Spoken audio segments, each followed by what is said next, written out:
Good morning everyone, and welcome to our backyard. Today's video is going to be about the flowers that our butterflies are going to most in our backyard. My name is Crystal, and I garden south of Houston in Zone 9 along the Texas Gulf Coast.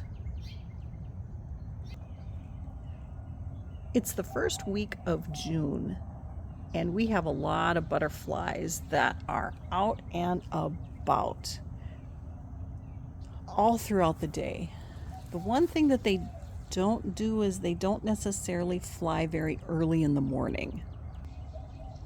And that's the time that I like to get out and videotape because the lighting is just so much better. So thank you for joining me today, and let's get started. So the absolute winner in my yard right now is this annual flower called Tithonia. Hands down, this flower is the most popular one in the garden for butterflies. Most of my flowers are perennials. But last year was the first time I planted Tithonia rotundifolia, also called Mexican sunflower. And this plant, I noticed straight away last year, was an absolute hit. I'm going to go around to the front. I've mentioned this before, but Tithonia has like a perfect landing pad for butterflies. They're high, so the predators like lizards, anoles, spiders, they don't really get to them when they're up high. So I've noticed that butterflies really like the higher type flowers. So zinnias are also another that you can grow that get this height. The one thing, and I knew last year after watching them, because this plant performed so spectacularly for me in drawing in the butterflies, that I knew I needed it in the garden. So it is in my new garden bed that we just put in April. And I always want to have Tithonia in the garden. There is one thing I don't care for it about this plant though. And it has very unattractive foliage that dies. And I don't like the look, and so I come through and I prune this out or cut this out with my nippers. The other thing is it was gorgeous, and we had a pretty strong thunderstorm come through with some very strong winds. Actually, we've had multiple. And my Tithonia was all laying down. I think I lost one or two plants, and then we came and we decided let's try to stake them with bamboo sticks and tie them up and see if that will help.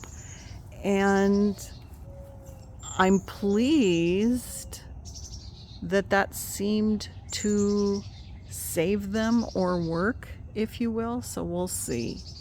I was disappointed that happened. But this is an annual that's easily grown from seed. And you can actually, once you purchase the seeds, you can come out and harvest your own seeds and not have to purchase this again. It's really a spectacular performer in the garden. All right, next.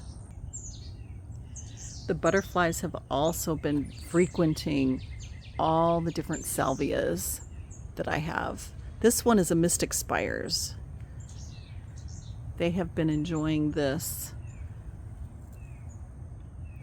I've got a native bumblebee over there. They've been enjoying Mystic Spires immensely. and I love all the blooms, and so do the bumblebees. But the butterflies are on Salvia daily. I have quite a few different types of Salvia, and butterflies even go to this type that has more of a longer bloom for the cup. So Salvia is really an easy number 2. On to number 3. Number 3 is Porterweed.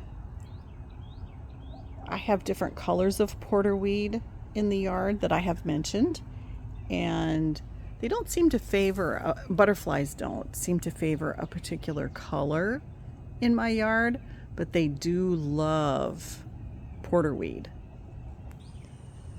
One of the butterflies that I have in the yard right now is the Brazilian skipper, and that's because I have cannas this year, and that butterfly cannot stay off the Porterweed. It's like it is addicted to Porterweed.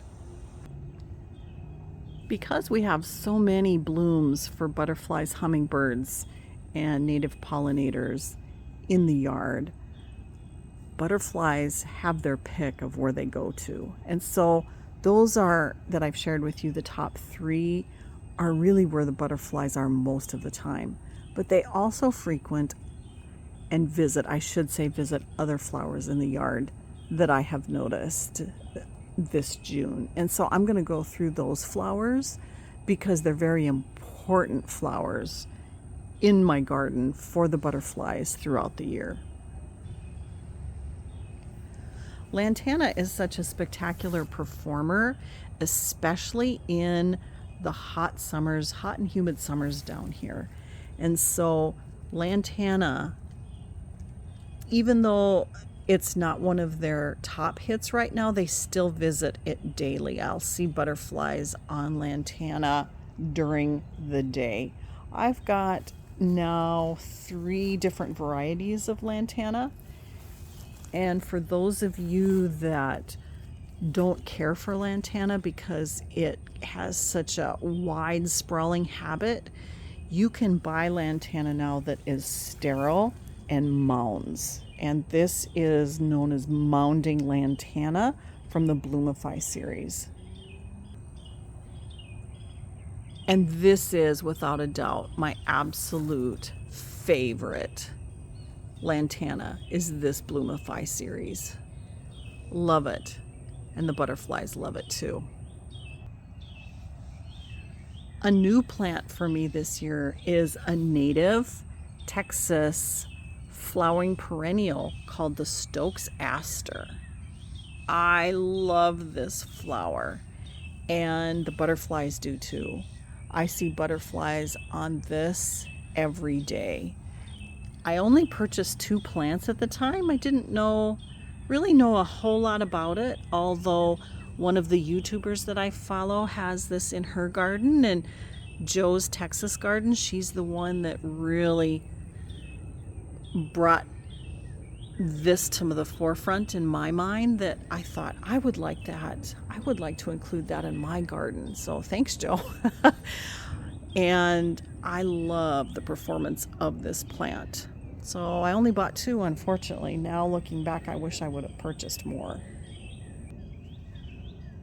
Another workhorse in the southern garden are Pentas. I didn't have any Pentas in the garden, so I went out and purchased, I think, 4. And usually I have lots of Pentas in the garden, but this year I didn't. If I don't protect them, sometimes they'll come back for me. So it's a tender perennial, but for most folks, these are annuals. And the butterflies, especially swallowtails, they love Pentas. And per its namesake, butterflies also really like butterfly bush.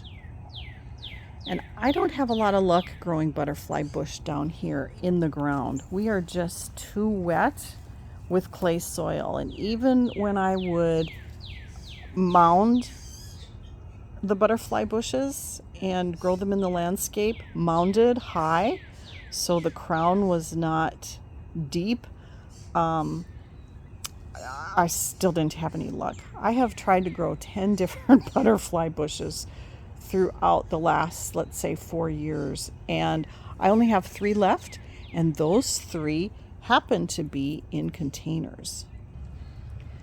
And all 3 of my containers are doing well. I cut them back each spring and they flush with new life.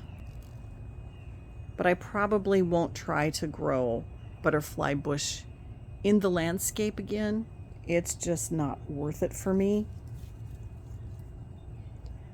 They just do not like our soil and climate. But I can have them in containers, and that's what I do. Another Texas native that is a wonderful butterfly attractor, especially for monarch and queens, is this very light green, almost a chartreuse color. This plant is called Gregg's mist flower. And it's been flowering a little bit here and there this spring, but it flowers pretty well midsummer through fall.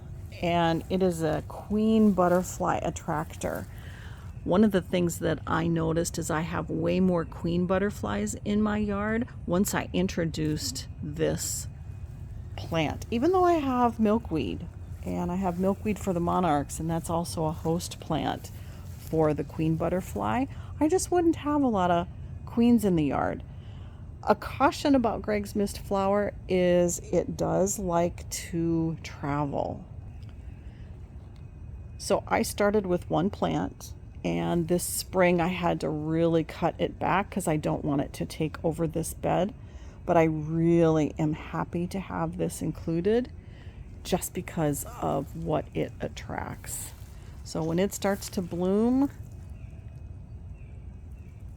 it's really fun, the monarchs and queens that it brings in. Coneflower is another flower that butterflies like to visit. Incidentally, when they are done flowering, the birds like to eat the seeds that are created from these big balls in the middle. Coneflower is really interesting to me. It does grow pretty well down here. This happens to be the variety called Cheyenne Spirit. I also have the variety called Pawa Wildberry, and this is growing right up against my fennel. So it is a little bit of a shorter variety, and the fennel kind of spills out over into it. Look at all these eastern black swallowtail caterpillars in my fennel. Oh, love it. They are gorgeous. I'm really surprised the birds haven't found some yet. We've had so much luck this year with our eastern black swallowtails. Last year we didn't. They were eaten left and right. And here is a chrysalis down here. Oh, love, love, love it.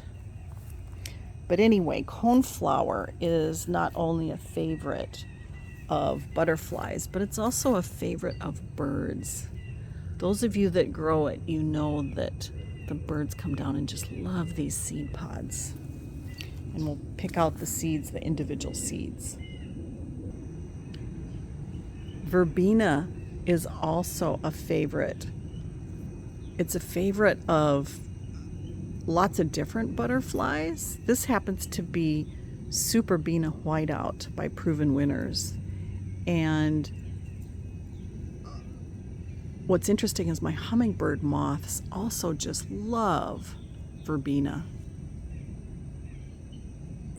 In my last video, I did what was in my garden currently that the hummingbirds were loving. There is a lot of crossover between butterflies and hummingbirds. The larger butterflies with their long proboscis really likes this flower, which is Cardinal Climber, the cross between the red morning glory and the red cypress vine. And I will see the larger butterflies on these flowers also, along with, and they're all up on the trellis, along with the hummingbirds. And that is usually the case with your pollinator plants, is there is a lot of crossover between what the hummingbirds like and what the butterflies really enjoy. I had a Gulf fritillary that was here, and I don't know, there's a black butterfly over, oh, let me see. He's sunning himself. Oh, that's a pipevine. I'm going to zoom in on this pipevine.